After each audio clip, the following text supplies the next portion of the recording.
Voters in Sacramento County are about to choose a new sheriff in the June 7th primary. Keep in mind, Sheriff Scott Jones is stepping down after 12 years to run for Congress. ABC 10's Becca Habegger spoke to the two candidates in the race. I'm 49 years old. Jim Barnes is the Sacramento County undersheriff, second in command after spending more than 2 decades with the sheriff's office. I've been relevant and consistent for the past 24 years, developing those relationships, developing those strategies in our communities on how do we combat this, because we need accountability.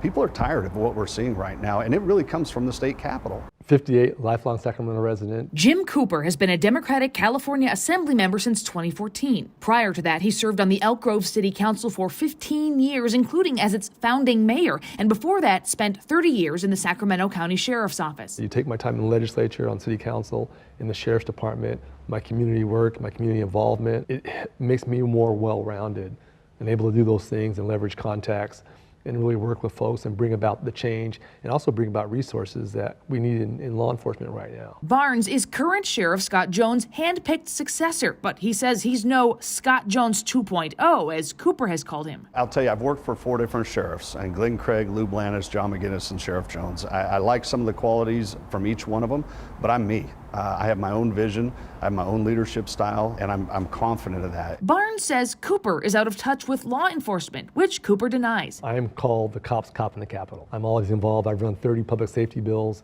that were for victims, for women and children, and to deal with sexually violent predators. I work with statewide law enforcement on a regular basis, so I think I've got my finger on the pulse. Sacramento County Sheriff is a nonpartisan elected position, though current Sheriff Scott Jones has not shied away from a political fight. So I asked these men about how they see politics playing a role in the office. I think when I talk about the politics, it's not partisan politics.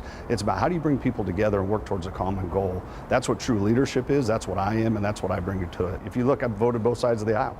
My mindset on law enforcement, we have to have accountability and safety in our communities for it to thrive. And so for me, that's not politics. It really shouldn't play a role. At the end of the day, you want to make sure the residents of Sacramento County are protected and feel safe. And it comes down to resources. I've bought $1 million for after school projects for kids to go in South Sacramento, in Meadowview, $4.5 million for a food bank in Elk Grove. My passion is our youth, to try and help them. I also asked how they would build trust between the sheriff's office and communities with historical mistrust of law enforcement. Sure, as an African American, I get it. I understand the feelings of the community, but it's really working with those folks. And one thing the public wants, no matter what color you are, is transparency. Would you welcome oversight?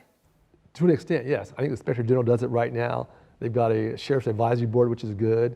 And I think when you're transparent and you're engaging people, I think a lot of their fears will slowly go away over time. We have started our community relations unit. We've had for a few years now that gets out and talks with faith-based leaders and community organizations. And there's a lot of things that we're trying to do to integrate in a non-law enforcement capacity so they see us as human beings. We just recently started a community academy. We brought a group of individuals that's part of a community-based organization that are there, and they're really going to look at the why we do things, and we're going to look at this as an opportunity to get feedback of where can we learn from this.